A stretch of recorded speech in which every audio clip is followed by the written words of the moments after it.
미통당이 어제 김종인 비대위가 출범되고 난 이후에 내부적으로 비대위원을 임명했습니다.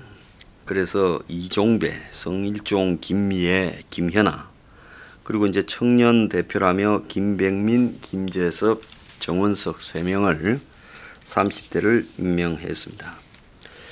자, 다 좋고요. 새로운 변화를 추구해가는 모습은 나쁘진 않다고 봅니다.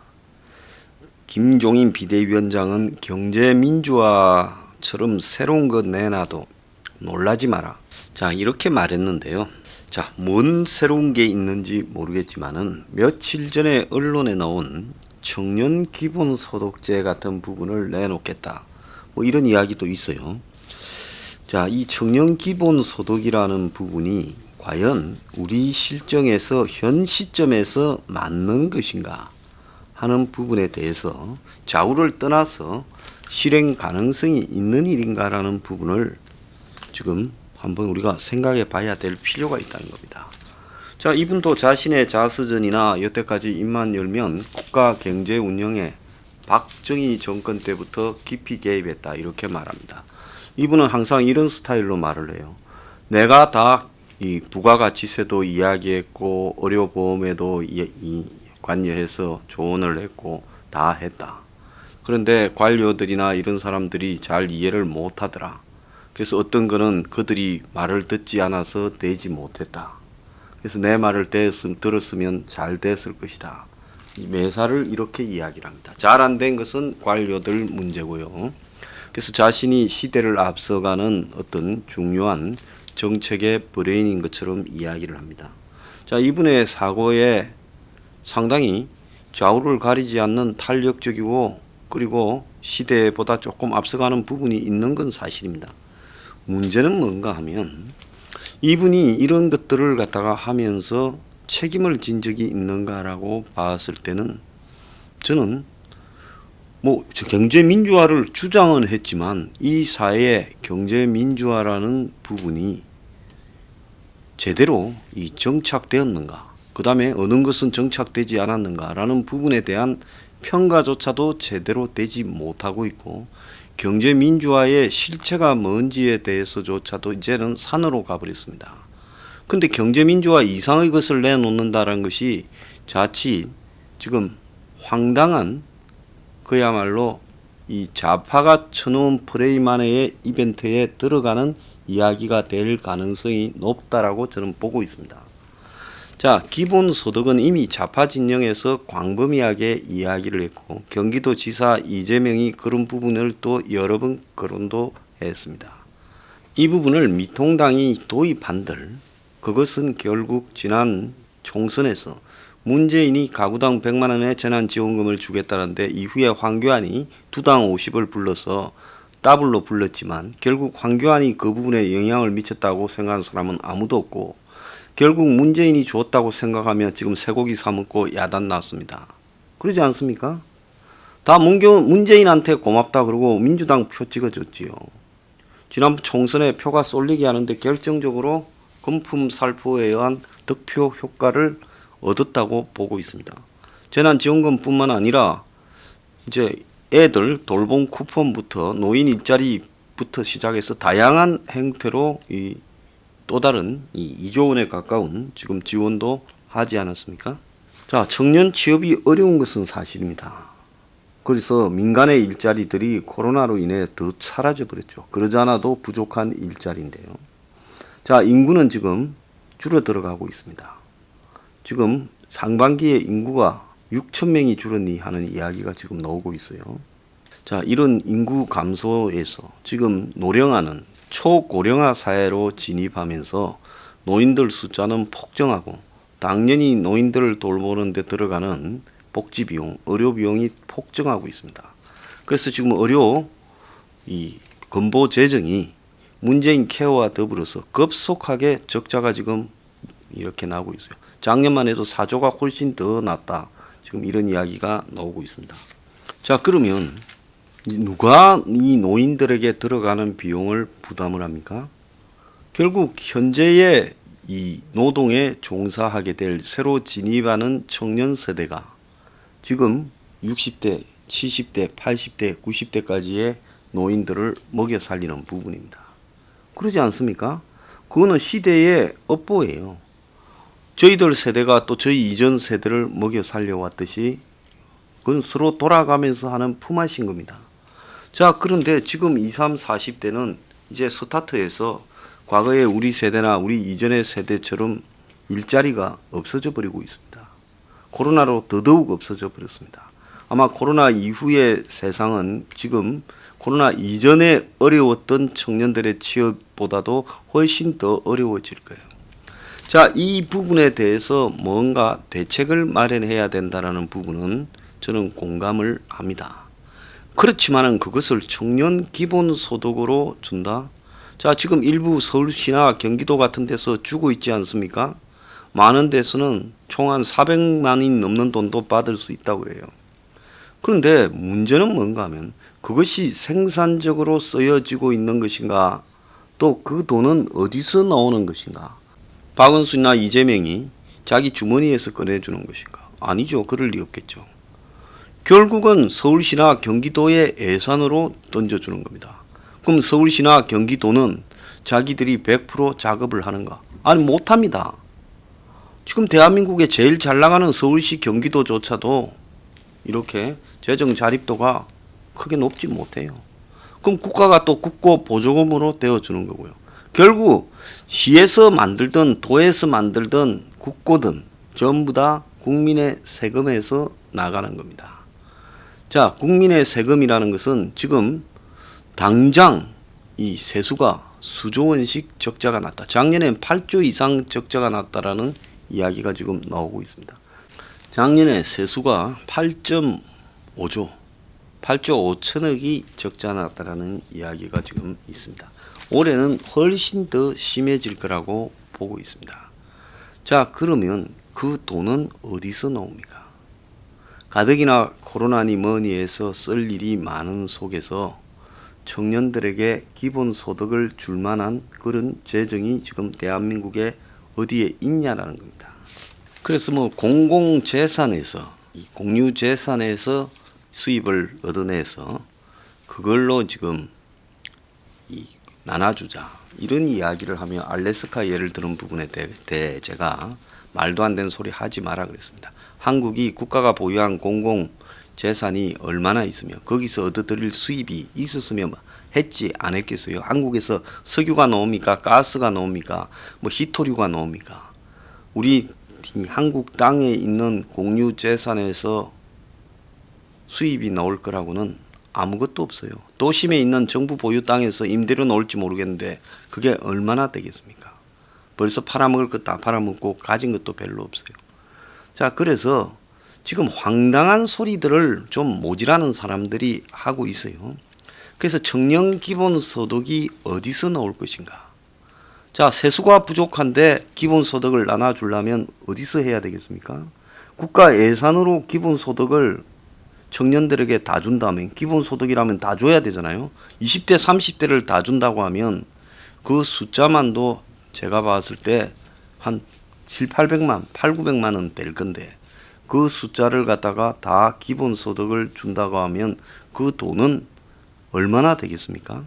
한번 생각을 해보세요. 800만 원이라고 하고 1년에 500만 원을 준다 하면 그 기본소득이 얼마겠습니까? 40조가 나올 거예요. 자, 그래서 이런 돈이 지금 나올 국가적 여력이 있는가 하는 부분으로 봤을 때 저는 이건 거의 불가능한 이야기다라고 보고 있습니다. 김종인은 그 오세훈 전 시장의 무상급식 투표에 대해서도 바보 같은 짓이다. 저는 오세훈이 투표에 붙인 것이 바보 같은 짓이지 무상급식을 전부 하는 부분에 대해서 저는 아니라고 생각합니다. 프랑스 같이 무슨 뭐 이 자유평등 박애를 강조하는 프랑스 같은 나라에서도 지금 무상급식을 하는 게 아닙니다. 동사무소 같은 기관에서 쿠폰을 다르게 해서 없는 집에는 공짜 쿠폰, 그리고 있는 집 애들은 좀 돈을 많이 내는 이런 방식으로 쿠폰을 사서 학교에 갖고 갑니다. 쿠폰 모양은 똑같으니까요. 그래서 없는 집 사람은 공짜로 받아가는 거고 있는 집 사람은 돈을 좀 많이 내겠죠. 그래서 그 속에서 학교에서는 그 애의 과정 행편이 어떤지를 판단을 못하게 만드는 겁니다. 자, 그런 방식으로 해서 애들을 갖다가 이 차등으로 급식을 하는 겁니다. 대한민국에서 어디선가 끝없는 화수분 같은 재원이 나와서 쓸 수 있으면 모르겠지만은 저는 당연히 이 애들을 밥을 먹이거나 국가가 어떤 부분을 해야 될 때 우리가 남아 돌아서 충분한 여력이 있지 않는 한에 지금 세수 수입이 한정되고 세금을 내는 국민이 많이 안 되는 나라에서 일부만 세금을 내는 나라에서 이 보편적 복지라는 부분이 그건 불가능하다라고 보고 있습니다. 보편적 복지 이야기하는 사람들 보고 돈은 누가 낼 거냐고 한번 물어보시기 바랍니다. 그러지 않습니까? 그렇다고 한국이 지금 세금에다가 사회적 부담률을 갖다가 각종 의료보험이니 이런 국민연금이니 이런 걸 사회적 부담이라고 하는데 이걸 합쳤을 때 과연 대한민국이 더 올릴 때 감당할 수 있는가? 저는 현재 수준도 대한민국에서 지금 세금의 수준이 적지 않다 이렇게 봅니다. 28%가량 된다고 하지 않습니까? 이걸 뭐 30%대로 올렸을 때 감당이 되겠느냐? 저는 불가능하다고 보고 있습니다. 그래서 이 무상급식도 투표를 붙인 게 잘못이지 무상급식을 하는 것은 저는 아니다. 차등적으로 급식을 해야 되는데 그 방법만 세련되게 해야 될 뿐이다라고 보고 있습니다. 그래서 청년들이 한 사회에 진입을 해서 그들이 평생토록 지금 돈을 벌어서 그 이전 세대들을 먹여 살리고 자기도 가족을 가지고 살아야 되는데 지금 초반에 진입부터 기본소득을 주면 그 사람들이 그 뒤에 일을 하는 부분을 배우겠습니까? 의욕이 있겠습니까? 미국에서 지금 6,850만 원에 해당되는 연봉 지금 실업수당을 주기 시작하니까 주에서 주고 중앙에서 주고요. 이제 미국이 경제를 재개해서 일하러 오래도 7월달까지 준다니까 7월달까지 일 안 하고 실업수당 받겠다. 실업수당이 자기가 원래 받던 소득보다 훨씬 많은 사람이 이 질 낮은 서비스직에 종사하는데 수두룩하다는 거예요. 청소하는 사람들은 일 안 하고 실업수당 받는 게 훨씬 일하러 안 간다는 겁니다. 그러니까 지금 중소자영업자나 이런 데서 일할 사람을 못 구해서 임금이 올라가는 이런 희한한 현상이 벌어지고 있는 겁니다. 그래서 세상은요, 경제에서 별 뾰족한 수는 없다라고 저는 보고 있고요. 그래서 김종인 비대위 체제에서 이런 청년 기본소득 같은 이런 부분에 집착하는 거요. 전 잘못됐다. 그것은 좌파가 뒷책임지지 않고 국가 부채를 양산해서 나중에 빚을 후세에게 떠미는 건데 그걸 갖다가 이 우파 진영에서도 똑같이 하겠다. 제가 이야기한 국가적 고용 창출을 이 학교에 사교육을 대체할 B급 교사를 수십만 고용하고 또 요양병원에 요양사들을 수십만 동원하고 또 각종 문화 부분이라든지 이런 부분에서 국가가 고용을 창출해서 그들에게 월급을 주고 또 외국인 노동자들을 다 지금 막고 이번에 보세요. 코로나 나니까 외국인은 외국인입니다. 다 살기 위해서 돌아가 버리고 도망가잖아요. 그 사람들이 우리와 운명을 같이 할 생각은 없는 사람이에요. 돈 벌러 왔을 뿐이고 버는 거는 다 보냅니다. 최소 생활만 하고요. 그러니까 외국인 노동자들을 응금시키고 그들이 하는 일자리에 예를 들어서 200만 원을 받는다면 50만 원을 더 보태서 국내에 젊은 사람들이 일을 하도록 해야 된다. 일을 안 한다요? 일하지 않으면 굶어 죽게 해야 됩니다. 일을 해서 돈을 벌도록 해야 되죠. 그러지 않습니까? 3D 업종이 어디 있습니까? 굶어 죽는데요. 그래서 이렇게 노동을 장려해야지 지금 그런 식으로 바람을 잡아서는 안 된다고 저는 보고 있습니다. 그러면서 보수니 자유우파니 말을 쓰지 마라 했다는데요. 전 그것도 웃깁니다. 자유우파라는 건 말도 안 되는 황교안이가 어디서 들고 한 거지만 보수가 인기가 없다 해서 보수라는 말을 못 쓰면 그럼 보수니 이런 거 자유우파니 다 필요 없다고 김종인이 말했답니다. 그럼 김종인은 뭡니까? 자신이 좌우를 넘나들면서 비대위원장 뭐 당대표 이런 거를 하니까 이제 이 보수 진영에 와서도 너 그거 따지지 마라. 그러면 민주당이나 미통당이나 뭐가 다릅니까? 그냥 정체성도 없고 색깔도 없는 비스무리한 정당들이 서로 그냥 밀어주고 땡겨주고 하는 겁니까? 그래서 미통당을 이끌어다가 민주당 비스무리하게 만들고자 하는 겁니까? 민주당이 가는 길은 옳은 겁니까? 그들은 지금 윤미향을 옹호하면서요. 윤미향 문제를 갖다가 방치하면 이 좌파 시민사회의 모든 부분이 뒤집어진다고 막고 있는 세력입니다. 자, 그런데 자, 보수 말 쓰지 말라는 것까지 억지로 이해한다 칩시다. 지금 뭔 이야기를 했는가 하면 반공인이 안 보니 성장에서 벗어나야 된다는데 성장은 안 되는 시대니까 그런 소리 하지 말라는 것은 억지로 이해를 하겠습니다. 그렇지만은 반공 안보까지도 만약에 김종인 체제가 보수를 이란 표현을 쓰지 말라는 것처럼 이야기를 한다면 그건 이제 미통당은 그야말로 정체불명의 중도 정당이거나 좌파 정당으로 전락한다는 겁니다. 세계 어디에 그냥 실용만을 강조하는 정체불명의 이념 정당이 어디 있습니까? 저는 보수의 이념은 보수 그대로 소중한 겁니다. 한국에서 보수가 변질되고 왜곡되고 사이비들이 보수를 자처하고 수구 기득권 숙골들이 보수인 척해서 거구가 보수인 척해서 문제지.